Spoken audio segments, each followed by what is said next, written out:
খোদার কসম করে বলি, দেওবন্দের উলামায়ে হযরত এবং এই দেওবন্দের নিয়ম মেনে সারা পৃথিবীতে যত মাদ্রাসা আছে, আল্লাহর কসম, আল্লাহর কসম, আল্লাহর কসম, গোটা দুনিয়াতে বাংলাদেশে হকের কথা দেওবন্দিওয়ালারা, কওমিওয়ালারা যত বলে আর কেউ বলে না, কেউ বলে না, কেউ বলে না।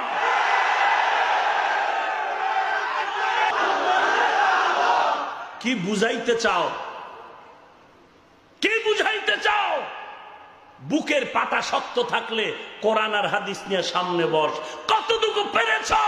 আমরা তোদেরকে সামনে বসে দেখাই দিই কোরআন হাদিস আমাদের মূল। কসম করে বলে, আল্লাহর কসম করে বলে, এই মসজিদ আকসা, যেই মসজিদ আকসা মুসলমানদের প্রথম কিবলা, যেই মসজিদে আমার নবী মেরাজে যাওয়ার সময় 2 রাকাত নামাজ পড়েছেন, এই সেই কোরআনের ভিতরে যেই মসজিদ আকসার কথা এসেছে, এই কোরআনের ভিতরে মসজিদ আকসার কথা এসেছে।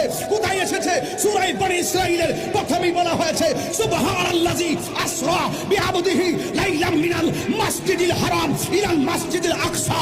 চিৎকার মেরে কর মারহাবা। আমি বানাইয়া বললে বিচার হবে, যেই বিচার দেশে নাই সেই বিচার আমি দিব। যেই মসজিদের কথা কোরআনের মধ্যে এসেছে সুবহানাল্লাযী আসরা বিআবদিহি লাইলাম মিনাল মাসজিদিল হারাম ইলাল মাসজিদিল আকসা, এই মসজিদ আকসা বানিয়েছে জিন জাতি। ওরা সমুদ্রের নিচ থেকে পাথর তুলে এই মসজিদকে বানিয়েছে। প্রত্যেকটা পাথরের গায়ে সূরা ইয়াসিন লেখা ছিল।